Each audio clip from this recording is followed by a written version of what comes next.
স্ত্রীর নামে থাকা 512 কোটি টাকা খেলাপি ঋণের তথ্য গোপন করে ভোটের মাঠ দাপিয়ে বেড়াচ্ছেন বিএনপির প্রভাবশালী প্রার্থী গোলাম মোহাম্মদ সিরাজ।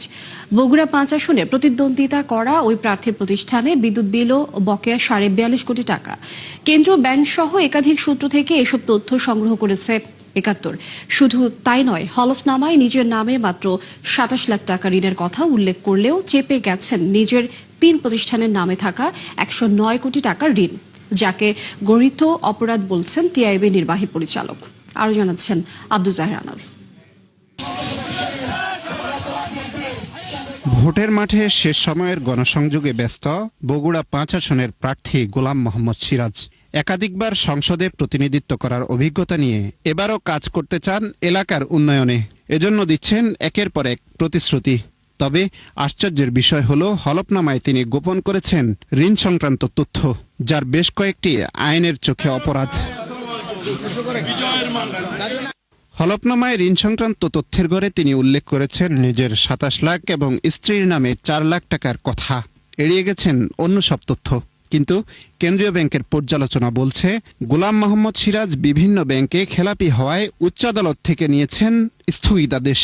এর মধ্যে ক্যাব এক্সপ্রেস বিডি লিমিটেডের নামে 26 কোটি, ওয়ানটেল কমিউনিকেশন লিমিটেডের নামে 48 কোটি এবং এসআর হাইওয়ে সার্ভিসেসের নামে প্রায় 35 কোটি টাকার ঋণ রয়েছে তার।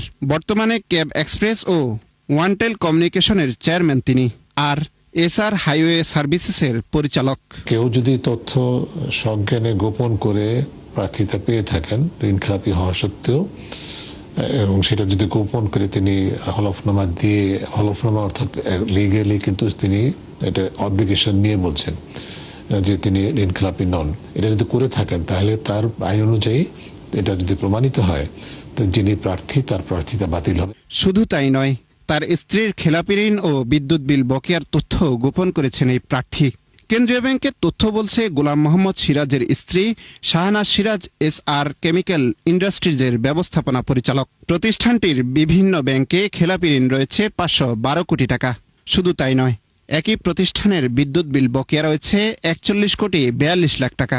যিনি প্রার্থী তার স্ত্রী বা স্বামী, যে ক্ষেত্রে যেটা প্রযোজ্য, এবং পরিবারের সদস্য যারা পোষ্য আর কি নির্ভরশীল, তাদের সকল তথ্য দিতে হবে। সেই তথ্য যদি কোনো প্রকার তথ্য যদি গোপন থাকে, সেটা স্ত্রীর হোক বা স্বামীর হোক, স্পাউস বলতে যা বোঝায়, বা সন্তানের হোক, গোপন থাকলে সেটা অপরাধ হবে এবং একই অপরাধে কিন্তু এই সেম অপরাধে কিন্তু প্রার্থিতা পাওয়া হবে। খেলাপি ও বিল বকেয়ার তথ্য নির্বাচন কমিশনকে জানালেও কোনো ব্যবস্থা গ্রহণ করা হয়নি বলে 71কে জানায় একাধিক সূত্র।